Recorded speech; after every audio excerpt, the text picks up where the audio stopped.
বাড়িতেও পাঠ করলে সেটাও সমস্যা নেই, সেটাও ভালো হবে। তবে এটা কোনো মন্ত্র নয়, এটা হচ্ছে একটা ভাবনার বিষয়। এভাবে শিল 4 প্রকার। তো শিলের প্রকারগুলো ব্যাখ্যা করতে গেলে অনেক সময় লাগবে, আমি সেদিকে আর যাচ্ছি না। শিলের সুফল কিছু ব্যাখ্যা করে আমার বক্তব্য, শিল সম্পর্কে বক্তব্য শেষ করব। এরপর আরো কিছু প্রাসঙ্গিক কথা যেগুলো আছে সেগুলো বলে কথাটা শেষ করতে যাচ্ছি। তো শিল সম্পর্কে বলতে গিয়ে ওখানে বিশুদ্ধি মার্গে বলা হয়েছে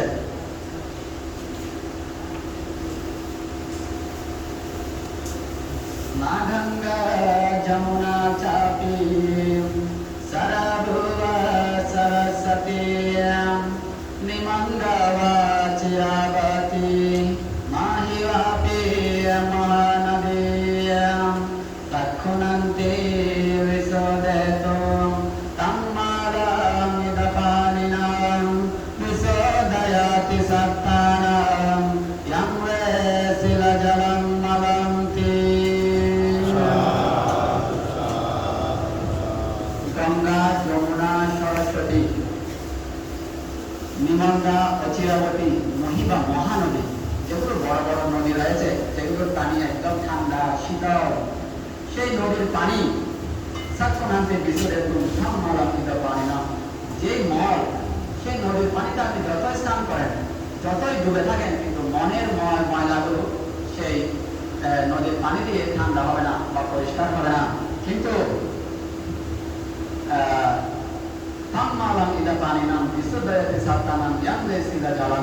কিন্তু শিল হচ্ছে এমন একটা জল, শিল হচ্ছে এমনই ঠান্ডা শীতল জল, যেটা দ্বারা মনের সেই সকল ময়লাগুলো পরিশুদ্ধ করা যায়।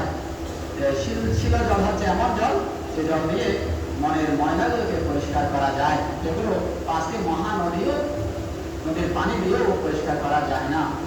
নাতং সজলদাবাতাম না চাপি হরিচন্দনম নেওহারা নমানায় না চন্দ্র কিরণঙ্কুরাম সময়ন্তি দাসত্তানম পরিলাহু সুরক্ষিতম ইয়ং সমেতি দং হরিয়ং শিলম অর্চন্তা শীতলম সাধু সাধু সাধু।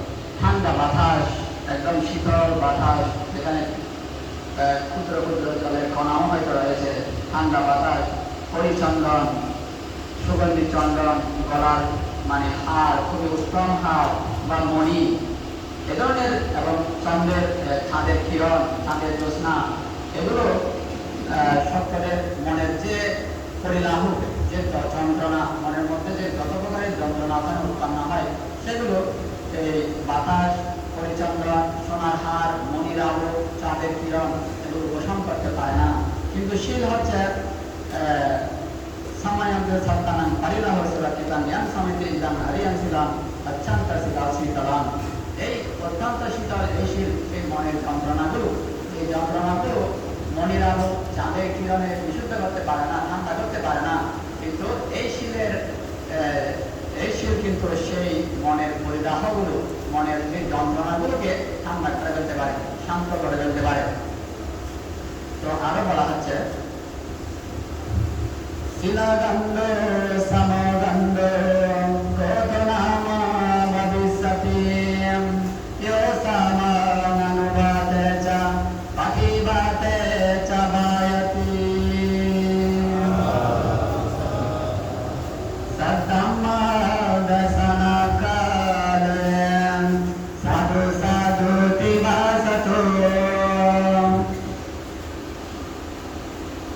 সদ্ধর্ম দেশনাকালে যদি সাধুবাদ দিয়ে জোরে জোরে যদি মানে পুণ্য সঞ্চয় করতে পারে, সাধুবাদ দিলে বড় করে জোরে জোরে, তার দ্বারাও মানে মুখ থেকে নাকি সুগন্ধি বের হয়। কিন্তু ওখানে দেখা যায় মারের আক্রমণ থাকে আগে, সৎকর্ম এখানে অমৃত বর্ষণ হচ্ছে, ওদিকে দেখা যাচ্ছে পাত্রগুলো উল্টিয়ে রেখেছে, হ্যাঁ, ওখানে বৃষ্টিগুলো পড়বে না। তো ভগবান বুদ্ধ ওখানে একদিন ধর্ম দেশনা দিচ্ছিলেন। তো দেখা গেল একজন ঘুমাচ্ছে, একজন ওখানে গাছ নাড়াচাড়া করতেছে, 5 জনকে দেখানো দিচ্ছে, একজন গাছ নাড়াচাড়া করতেছে, একজন একটু ঘুমাচ্ছে, আরেকজন আকাশের দিকে তাকিয়ে আছে। তো আরেকজন আর গাছে গাছে গাছ নাড়তেছে, মাটি করতেছিল। শুধু একজন মাত্র খুব সুন্দর করে মানে মনোযোগ দিয়ে রচনা শুনতেছিল। তো আমাদের মধ্যে একটা মানে ইয়া চলে আসলো, এত কষ্ট করে ভগবান বুদ্ধ এই অমৃত বাণীগুলো ওখানে ঢেলে দিচ্ছে, অথচ মাত্র একজন ব্যক্তি মনোযোগ দিয়ে শুনতেছে, বাকিরা ওখানে মনোযোগ নেই। তখন ভগবান বুদ্ধ বললেন, আসলে ওরা কর্মসংস্কারের কারণে অতীতে ওখানে মনোযোগ দিতে পারছে না। যে কাজ নাড়াচাড়া করতেছে সে অতীতে 500 জন্ম নাকি বানর ছিল, তার সেই বানরের অভ্যাসটা এখন সে ছাড়তে পারেনি। অপরদিকে যে মাটি করতেছে সে ছিল 500 জন্ম অতীত জন্মে, সেই জন্মের আগে 500 জন্ম ছিল কেঁচো, ও মাটি করার অভ্যাসটা সে ছাড়তে পারেনি, এখনো সেই অভ্যাসটা রয়ে গেছে। তো আরেকটা হচ্ছে যে আকাশের দিকে তাকিয়েছিল, সে নাকি ওখানে জ্যোতিষী ছিল 500 জন্ম, আকাশের তারাগুলো গণনা করে করে বুঝতে পারতো। তো অভ্যাসবশত এখনো আকাশের তারাগুলোর দিকে তাকিয়ে আছে। আরেকজন কি একজন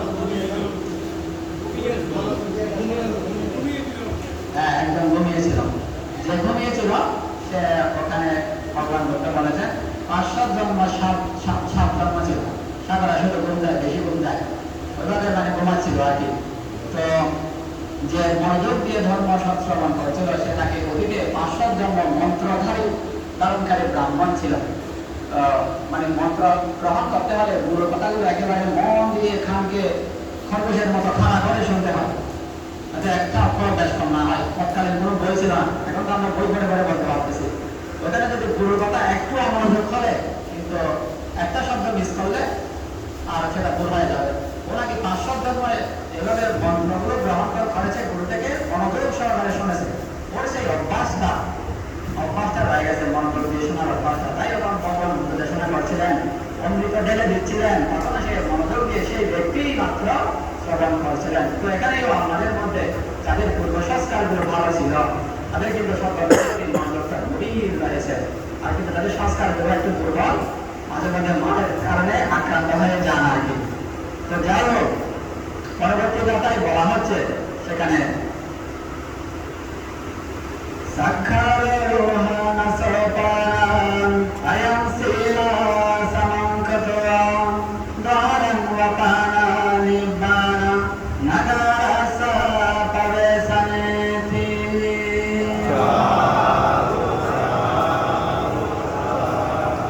সিঁড়ি হচ্ছে স্বর্গে যাওয়ার সিঁড়ি, স্বর্গে যাওয়ার সিঁড়ি হচ্ছে শিব। সাক্ষারোহানা সরপান আয়াম শিলা সমাঙ্কত, এই শীতের সমান আর কি আছে? নির্বাণে যাওয়ার এটা হচ্ছে একটা রাস্তা, দরজা। নির্বাণে যেতে হলে একটা দরজা লাগবে, এটা হচ্ছে শিল দরজা দিয়ে যেতে হবে। শিল পালন না করে আপনি নির্বাণে যেতে পারবেন না। ঠিক আবার শিলকে দরজাও বলা হয়েছে এখানে, আবার শিলকে মানে সিঁড়িও বলা হয়েছে। যেমন উপরে উঠতে হলে একটা সিঁড়ি লাগবে, এই সিঁড়িটা হচ্ছে শিল। শিলের মাধ্যমে আমরা উপরে উঠতে পারি, সমাধি চর্চা করে, প্রজ্ঞা চর্চা করে সেই নির্বাণে যেতে পারি। তাই এখানে বলা হয়েছে সাক্ষারোহানা সরপান আয়াম শিলা সমাঙ্কত, এই শিল হচ্ছে স্বর্গে যাওয়ার সিঁড়ি, স্বর্গে যাওয়ার সিঁড়ি সদৃশ। এই শিলের সমান আর অন্য কিছু নেই, এই শিল হচ্ছে শ্রেষ্ঠ, এই শিল হচ্ছে নির্বাণে যাওয়ার ধার বা দরজা। তো আরো বলা হচ্ছে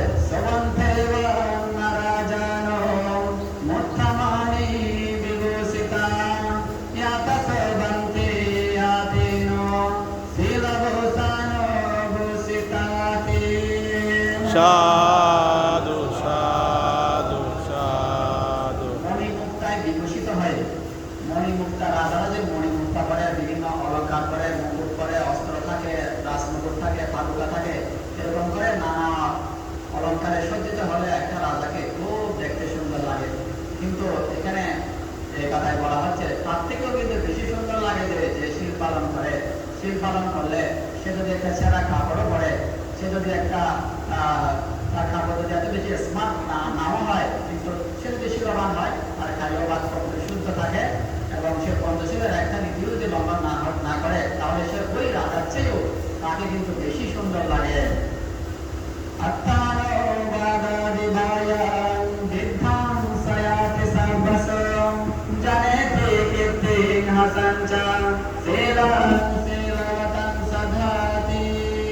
সাধু সাধু সাধু নিজেকে নিজে নিন্দা করা, এটা একটা ভয়।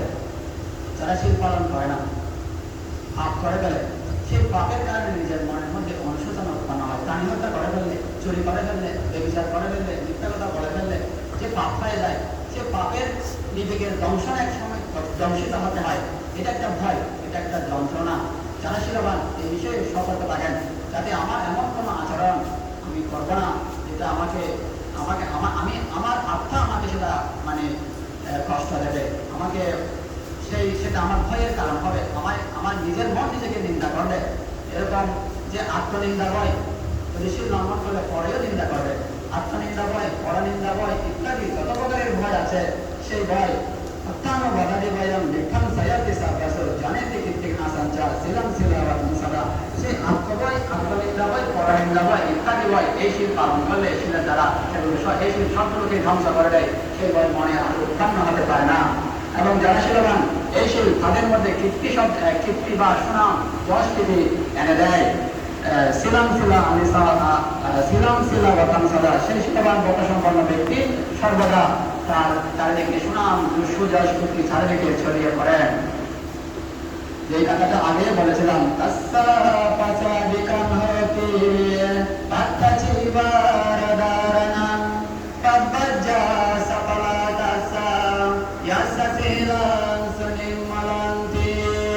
সাধু সাধু সাধু একজন ব্রহ্মচিত্র ব্যক্তিকে, সেটা সামন হোক বা ভিক্ষু হোক, তখনই তাকে সুন্দর লাগবে যখন সে তার শিলগুলো পরিশুদ্ধ করে পালন করবে।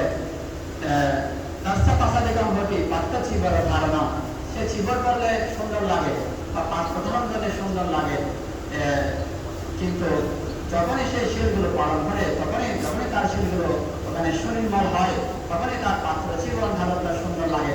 কিন্তু এমনি পাত্র জীবন ধারণ করে যদি শিল পালন না করে, তখন তাকে সুন্দর লাগে না। আরো বলা হচ্ছে পব্বজ্জা সফলতা সুনির্মলাম, তারই পব্বজ্জা সফল হবে যার শিল হচ্ছে পরিশুদ্ধ, তারই পব্বজ্জাটা সফল হয়। শিল পালন না হলে ওখানে পব্বজ্জা হয়েও কোনো লাভ হয় না, ওখানে পব্বজ্জা জীবন সফল হয় না, এমনি এই সময়গুলো কেটে যায়। তো এভাবে শিলের অনেক প্রকার এখানে গুণের কথা এখানে আরো আছে, বলে তো অনেক সময় চলে যাবে। আরেকটা করে মাঝখান থেকে বলছি, কায়ুরঙ্গপি পামোজ্জাং শিলবন্ত সবিক্ষণো করোতি আপি দেবানাং শিলগন্ধে কতাবকাতি। সাধু সাধু সাধু মানুষের দেহের মধ্যে ওখানে ঘাম দিয়ে ওখানে দুর্গন্ধ বের হয়।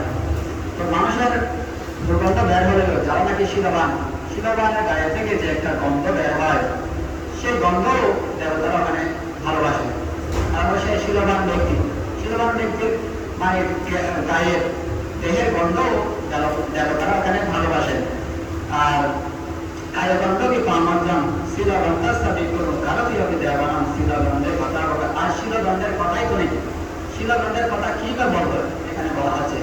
এমনকি দেহের গন্ধে পর্যন্ত দেবতারা মানে খুবই ভালোবাসেন। একজন শিলবানের দেহের গন্ধ আর শিলের গন্ধের কথাই বা কি, শিলের গন্ধ সে তারা তো ভালোবাসবেই। সাব্বে সঙ্গন্ধ জাতানাং সম্পত্তি নাবিগুয়্যতি অভিগাতি দিশা সাব্বা শিলগন্ধ প্রবায়তি।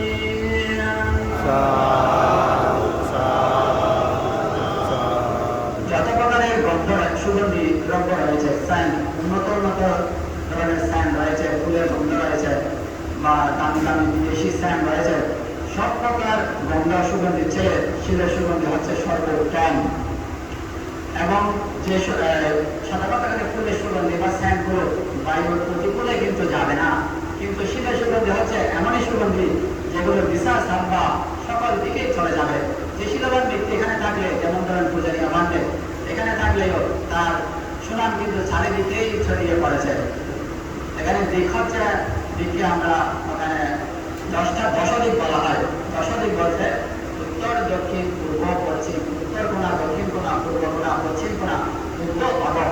এই দশদিকে শিলবানের যশ কীর্তিগুলো ছড়িয়ে পড়ে, শিলের সুগন্ধিগুলো ছড়িয়ে পড়ে।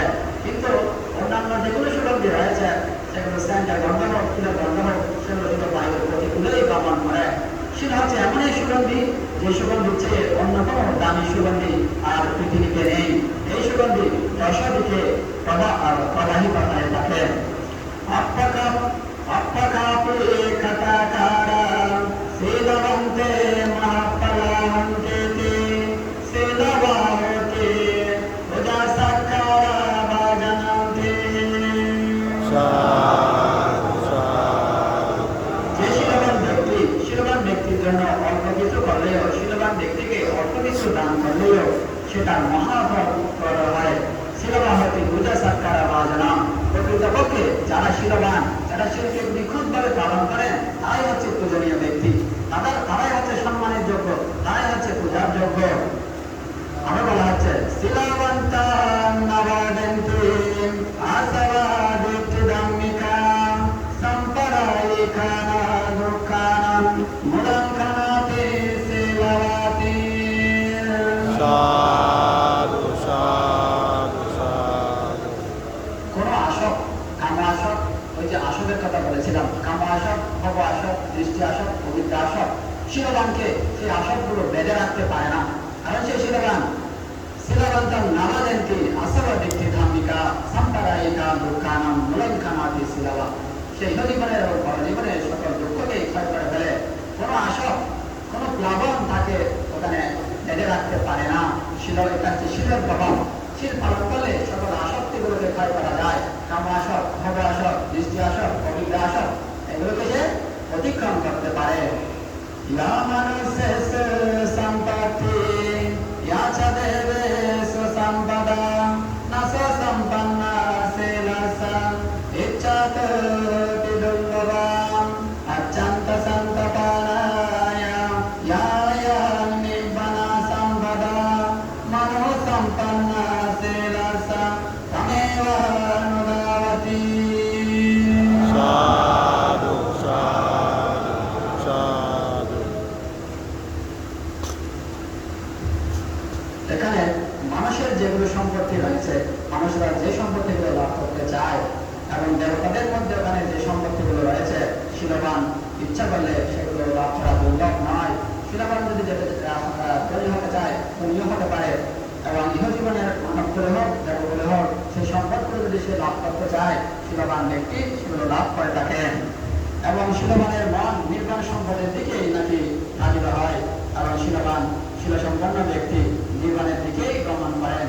তারা ওখানে সংসার এবং সংসারের এবং দেবতাদের সুখরূপে কামনা না করে তারা প্রকৃতপক্ষে শীলবান, তারা নির্বাণকে স্বাস্থ্য শক্তি অর্জনের জন্য চেষ্টা করে থাকেন। এইভাবে শীলের সুফলগুলো ব্যাখ্যা করতে গেলে শেষ হবে না, শেষ হবে না, শেষ হবে না। সুতরাং এই শীলের এতই যে গুণ, এই শীলের এতই যে প্রভাব, এই শীলের এতই যে উত্তম জিনিস, এটা বলে বোঝানো আর সম্ভব নয়। তো যাই হোক, সেটা হোক পঞ্চশীল, সেটা হোক বর্ষশীল, সেটা হোক অষ্টশীল, সব শীলের ক্ষেত্রে একই ব্যাখ্যা। গৃহীদের ক্ষেত্রে যে পঞ্চশীল রয়েছে, আপনারা কালকে তারপর ছেড়ে চলে যাবেন, বা যেখানে যতদিন ছিলেন সেগুলো পালন করার চেষ্টা করেছেন, বাড়িতে গিয়েও পঞ্চশীলগুলো পালন করার চেষ্টা করবেন। কেননা সেই পঞ্চশীলে যদি সঠিকভাবে পালন করতে পারেন তাহলে বানতে এখানে যে সুফলগুলোর কথা বলেছে তাহলে আপনারা সেই সুফলগুলো লাভ করতে পারবেন। সাধু সাধু সাধু।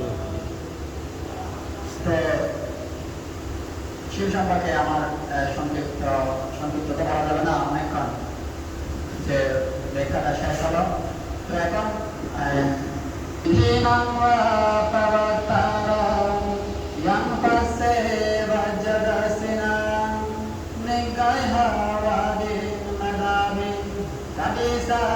पंडितम भजे भजमानसा सयोति न पापियो ओवदयं ससयं असाभाचा निवारयं सतं हि सोऽप्यो होति असतं होति अप्योति। সাধু সাধু সাধু। দুঃখদম দেখিয়ে দেওয়ার মতো করে যিনি ভুল ত্রুটিগুলো দেখিয়ে দেন এবং তার জন্য তিরস্কার করেন, সেই মেধাবী ব্যক্তির সাথে মেলামেশা করা উচিত। যে ব্যক্তি এমন পণ্ডিতকে সেবা করে তার লাভই হয়, কখনো ক্ষতি হয় না। যিনি উপদেশ দেন, শিক্ষা দেন এবং খারাপ কাজে বাধা দেন, সেই সৎ ব্যক্তিদের কাছে সে ব্যক্তি প্রিয় হন, কিন্তু অসৎ ব্যক্তির কাছে সেই ব্যক্তি অপ্রিয় হয়ে থাকেন। তো এখানে ভগবান বুদ্ধ বলেছেন, যে ব্যক্তি গুপ্ত প্রদর্শনের নিয়ে আপনার ভুল ত্রুটিগুলো দেখিয়ে দেয়, তাকে গুপ্তনীতি প্রদর্শন নিয়ে দেখার জন্য বলেছেন। গুপ্তনীতি প্রদর্শন বলতে এখানে বোঝানো হয়েছে, ধরুন এক জায়গায় কতগুলো গুপ্তধন রয়েছে, সেই গুপ্তধনগুলো যদি কেউ যদি দেখে যে ওখানে গুপ্তধন আছে, হয়তো কোনো দেবতা জানেন যে ওখানে গুপ্তধন আছে, আপনাকে যদি বলে অমুক এদিকে আসো, এখানে কিছু গুপ্তধন আছে, এগুলো নিয়ে যাও, তাহলে সেই যে গুপ্তধনগুলো দেখিয়ে দিয়েছে সে আপনার উপকারী হবে না? উপকারী হবে না? অবশ্যই উপকারী, কারণ আপনি গুপ্তধনগুলো নিয়ে যেতে পারবেন। ঠিক তদ্রুপ মানে যে নাকি ভুল ত্রুটিগুলো দেখিয়ে দেয় সে হচ্ছে গুপ্তধন দেখিয়ে দেওয়ার মতো করে উপকার করে থাকে।